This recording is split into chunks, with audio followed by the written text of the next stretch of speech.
The Kremlin's central authority is fragmenting, and that's all because they're very tight on cash. We see the cracks now appearing in three distinct places, all at one time. We see it in the money, we see it in the command chain, and now we see it in the security situation.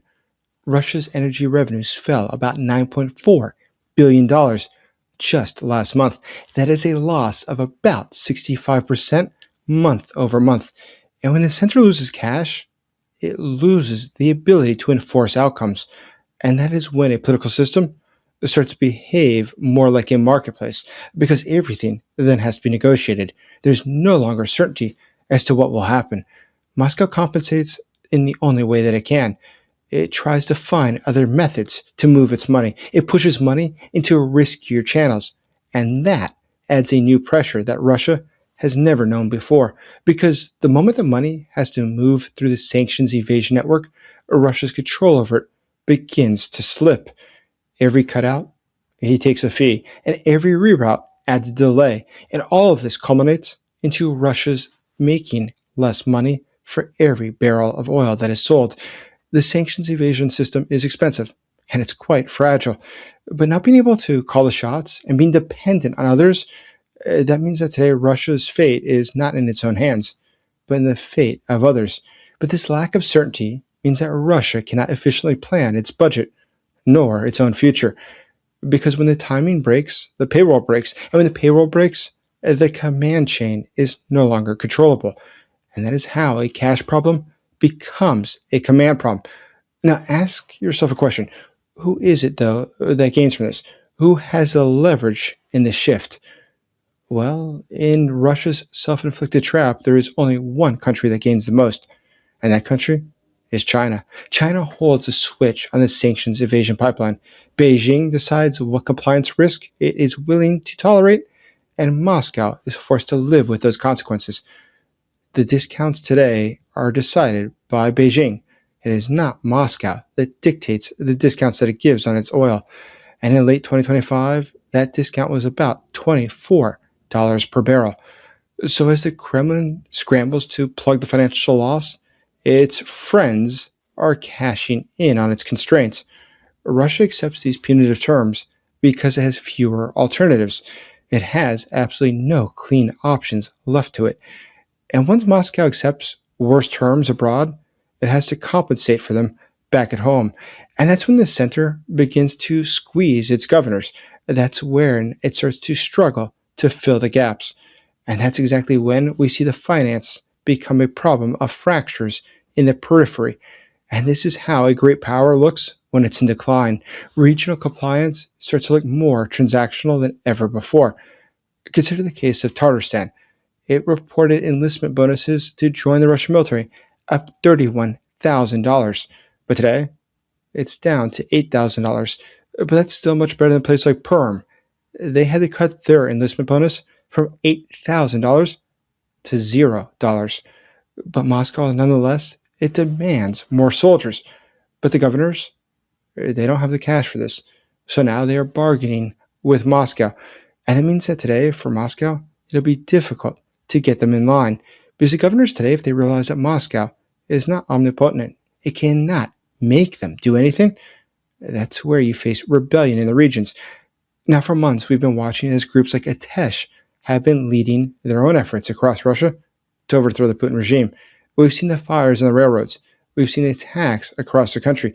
And these are all signs that within Russia, there's growing hostility towards Moscow. There's growing instability. But what can Russia do at this point? Where can it turn to find a solution? So, of course, it looks to its natural allies. But today, Venezuela is not able to help. Maduro has his own problems. Iran, it would usually be happy to help, but Iran has got significant problems as it prepares for a potential war. But even in the criminal ecosystem, it is now today not possible for Russia to work there. Look what we see today in Mexico. The drug cartels in Latin America are famous for being experts in money laundering, a very convenient skill that the Russians could use right now. But today, those drug cartels are in open war with the Mexican government due to the assassination of their leader. And now that he's been killed, they need to focus on their own problems. But within Russia, there's something else that is happening that's quite dramatic. We see that the elites in Moscow are not sure what their own future is. They're not sure or what to do about the fact that one out of every eight billionaires on the Forbes list of Russia has had their assets taken by the state in the past couple of years. The elites in Russia understand very well that there's less and less money.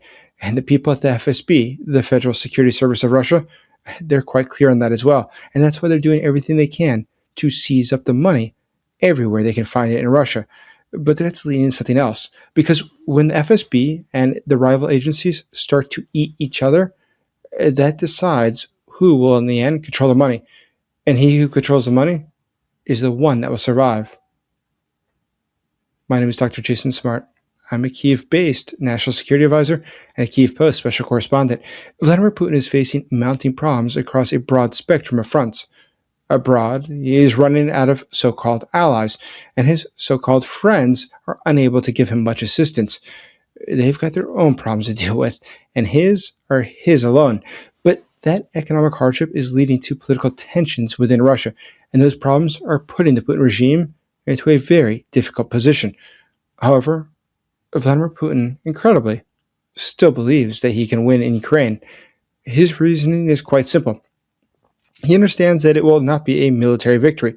However, he believes they can still outsmart the West, and that by convincing some that Russia is winning, that the West will capitulate to its position, that the West will essentially abandon Ukraine, and that he will be able to reap the benefits of this betrayal.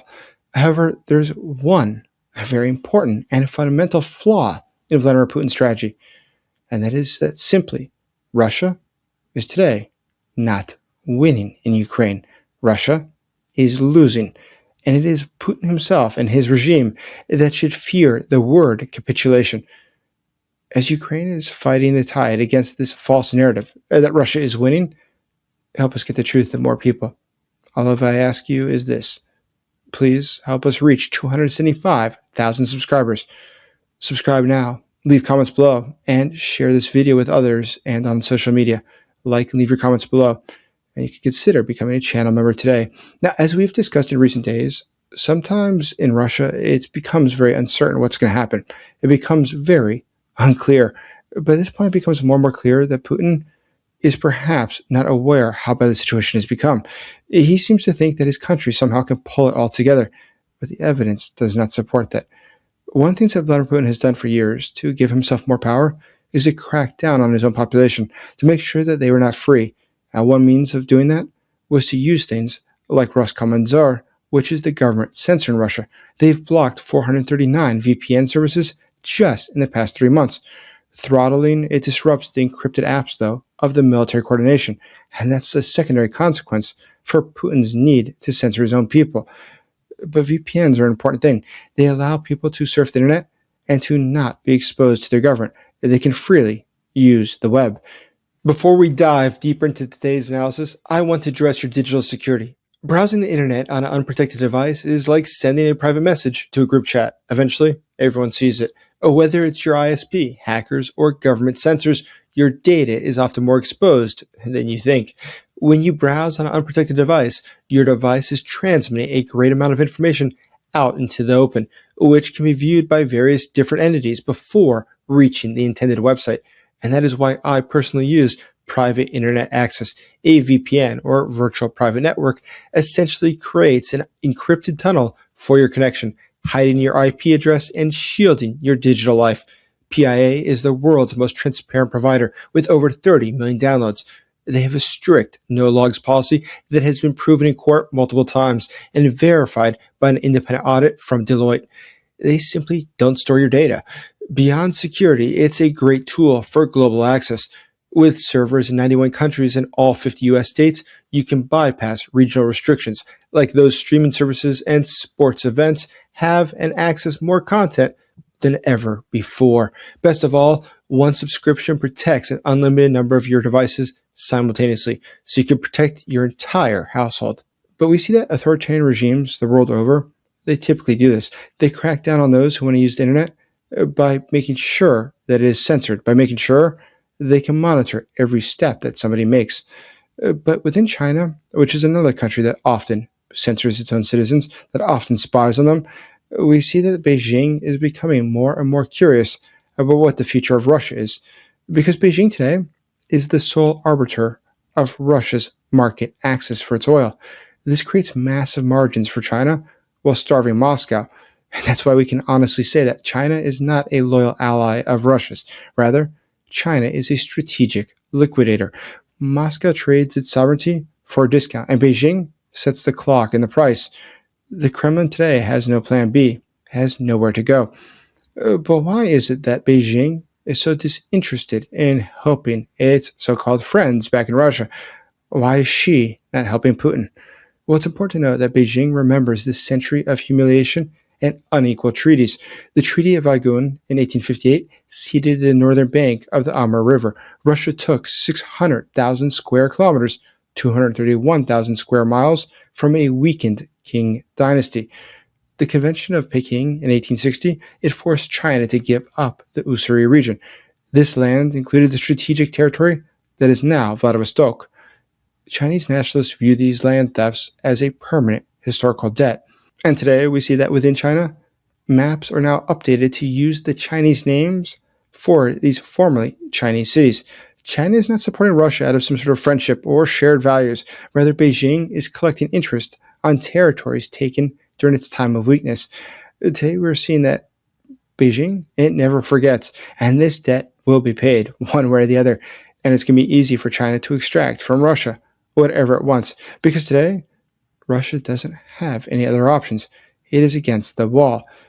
Russia, just look at the situation that it has, not being able to pay its soldiers, or look at something like its rail monopoly. Russia uses rail, it needs rail, but freight traffic has fallen 14% since the invasion began. Today, the state monopoly has a $52 billion debt. All of this is adding together to be a problem that Russia does not have a solution for, a problem which there will not be a solution for. Russia has a massive oil industry. In fact, its smuggling network is worth about $90 billion. And that network, of course, runs on a massive group of intermediaries, shell companies, and opaque routing. But today, with the widening gap between what Russia is able to make on every barrel, it's going to be harder for it to make ends meet. So for Putin, what this means in fundamental terms, what this means in simple terms, is quite clear. For Vladimir Putin, he's dealing with a situation that he has high cost. The people in the regions are now not fulfilling his orders. He's no longer able to get more people to join the military. We've seen the recent news that in places like occupied Crimea, they're forcing people to join the military. And that's because no longer are Russians willing to join. Importing people from abroad is possible. Now, they've been doing it for months now, from Africa as well as from Asia. But those people, there's fewer numbers coming every day. It doesn't take long for the word to get out. You probably won't be coming home once you go on that trip. So today, when we try to understand Russia's position, what Russia's trying to do, the battlefield is important. It's worth following, of course. But beside that, we have to look at the global strategy. Vladimir Putin's war in Ukraine is a tactic, not the war. It is only part of something larger. It is part of his war against the West. And that's why we have to understand in that context what Russia does today with its negotiations, when it's dealing with people such as Mr. Witkoff. You can be sure about the fact they believe that someone like him is the perfect mark, somebody who they obviously don't respect and they believe to be foolish, as they often feel about the American president as well. It's very clear to Russia that these people don't understand fundamentally how dishonest they are, that Russia is using them and abusing them and mocking them behind their backs. They believe that somehow Russia is sympathetic to them, that Russia wants to work with them, which shows a very poor comprehension of how Russia operates. Russia as a country loves to take advantage of those who are too naive, and we are seeing that today. But unfortunately, that naive attitude, it comes at a cost. There are thousands of Ukrainians who have died as we watch the charade called negotiations continue now for more than a year. Before we wrap up, big thanks again to Private Internet Access for sponsoring today's episode. If you want to protect your device and unlock a ton of extra content online, check out my link below for 83% off and 4 free months. It helps the channel and it keeps your digital life private. Vladimir Putin undoubtedly believed that invading Ukraine would be a 3-day special military operation, and by doing that, he would get the respect of the West. The West will acknowledge that Russia was a strong country.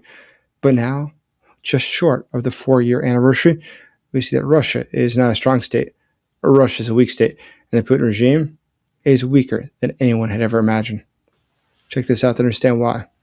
As always, thank you for supporting Ukraine.